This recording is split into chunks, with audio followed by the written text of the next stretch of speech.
ট্রান্সফিনাইট হচ্ছে নতুন চেঞ্জকে অ্যাডাপ্ট করার ক্ষমতা। আজকে আমি যে টপিকে কথা বলছি সেটা আমাদের সবথেকে সুন্দর একটা সময়, যে সময় একটা মেয়ে মা হতে চায়। এবং আমি যদি এই ফার্স্ট একটা মাস বা লাস্টের একটা মাসকে বাদ দিই, তাহলে অ্যাভারেজ এই প্রেগনেন্সি টাইমটা ডিউরেশন থাকে 7 থেকে 8 মাস, কিংবা কারো কারোর ক্ষেত্রে 8 থেকে 9 মাস। তো এই যে টাইমটা, এই টাইমের মধ্যে আমরা প্রত্যেকে একটা প্রসেসের মধ্যে দিয়ে যাই, যে প্রসেসে আমাদের ফিজিক্যাল চেঞ্জেস, আমাদের মেন্টাল চেঞ্জেস, আমাদের ইমোশনাল চেঞ্জেস অনেক আসে। আমি প্রচণ্ডভাবে কনসার্ন থাকি অ্যাজ আ মাদার, ফিটাস বা আমার বেবি কেমন থাকবে। প্রত্যেকটা সময় আমাদের টেনশন থাকে আমাদের বেবির যেন কোনো অসুবিধা না হয়, এবং তার সঙ্গে এটাও রয়েছে যে আমাদের চাইল্ড বার্থ যেন খুব সুন্দরভাবে হয়। আমরা সবসময় যখন ফিটাসের কথা ভাবি, সেই সময় আমাদের এটাও ভাবতে হবে যে একজন মার শরীর কেমন রয়েছে, তার শরীরে অক্সিজেন ফ্লো কীরকম রয়েছে, তার নিউট্রিশন প্রপার যাচ্ছে কিনা, হরমোন ব্যালেন্স কীরকমভাবে হচ্ছে। আর এই সবের জন্য ইম্পর্টেন্ট হলো তাকে এই টাইমের মধ্যে দিয়ে কখনো হালকা যোগা প্রাণায়াম, কখনো একটু বেশি যোগা বা প্রাণায়াম বা মেডিটেশনের মধ্যে দিয়ে যাওয়া। তার কারণ একটাই, তার কারণ হচ্ছে আমি যদি যোগার রেগুলারই করি ফার্স্ট ট্রাইমেস্টার বা সেকেন্ড বা থার্ডে, তাহলে কী হবে, আমার হরমোন ব্যালেন্স হবে, আমার ফ্লেক্সিবিলিটি বাড়বে, আমার পেলভিক রিজিয়ন স্ট্রং হবে, মানে পেলভিক রিজিয়নের মাসেল স্ট্রং হবে, আমার হরমোন ব্যালেন্স, হরমোন সিক্রেশন ভালোভাবে হবে, এবং যখন আমার শরীরে অক্সিজেন ফ্লো খুব বেশি পরিমাণে থাকবে, তখন আমার ফিটাসের জন্য সেটা ভীষণ ভালো। এবং ফিটাসের ব্রেন ডেভেলপমেন্টেও দেখা যায় যে খুব দরকার হয় বেশি করে মায়ের শরীরে অক্সিজেন। তো এই জন্য কিছু যোগা আমি দেখাচ্ছি, খুব বেসিক কিছু যোগা দেখাচ্ছি, যে যোগাগুলো আপনারা ফলো করতে পারেন।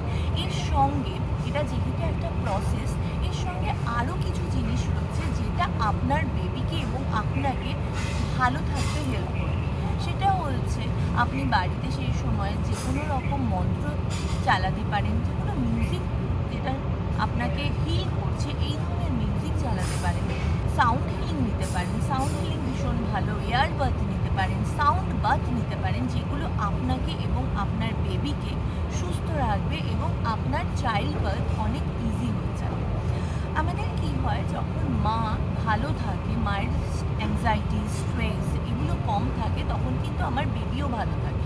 যোগা কী করে, মা এবং ফিটাসের মধ্যে একটা খুব ভালো কানেকশন তৈরি করে, এবং ফিটাসের যে প্রিম্যাচিওর ডেলিভারি এবং যোগা যদি আপনি রেগুলার করেন, তাহলে আপনার প্রিম্যাচিওর ডেলিভারি বা ফিটাসের ওয়েট কম হওয়া এগুলো কিন্তু থাকবে না, বা এগুলোর প্রবণতা অনেকটা কমে যাবে। তো আপনি যে আপনার এই নতুন জন্ম, যেটা আমি সবসময় বলবো, মা হওয়া মানে আপনার বেবির সঙ্গে আপনারও নতুন জন্ম হচ্ছে। তো এই যে পিরিয়ডটা, এই পিরিয়ডটায় আপনি যত ভালোভাবে নিজেকে রাখবেন, আপনার বেবি কিন্তু তত ভালোভাবে বাড়বে। আপনি এই সময় যোগা করুন, প্রাণায়াম করুন, আপনার নাড়ি শুদ্ধি মানে আপনার অনুলোম বিলোম, চন্দ্রবেদী প্রাণায়াম, সূর্যবেদী প্রাণায়াম, আপনার ভ্রামরি, ওম সাউন্ড, এগুলো বা যে কোনো মন্ত্র চ্যান্টিং, হিলিং, এগুলো আপনার জন্য ভীষণ উপকারী। এগুলো করুন, এগুলো কিন্তু আপনাকে হেল্প করবে এবং আপনার বেবিকে হেল্প করবে। কিচ্ছু নয়, যদি নর্মাল বসে থাকেন, হাতটা আপনার একদম তলপেটে দিন, ডিপ ব্রেথ করুন।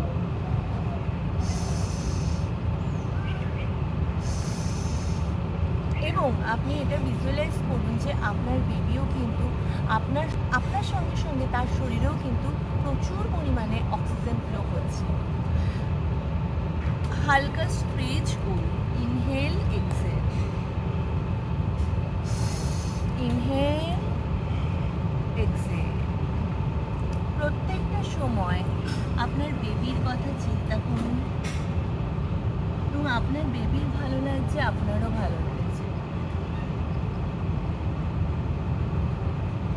স্ট্রেচিং খুব হেল্প করে আপনার মাসেলকে স্ট্রং রাখতে এবং ফ্লেক্সিবল রাখতে। এই সময় আমাদের স্ট্রেচিং ভীষণ দরকার হয়। হালকাভাবে ভদ্রাসন করতে পারেন, জাস্ট হোল্ড করে রাখুন কিছুক্ষণের জন্য।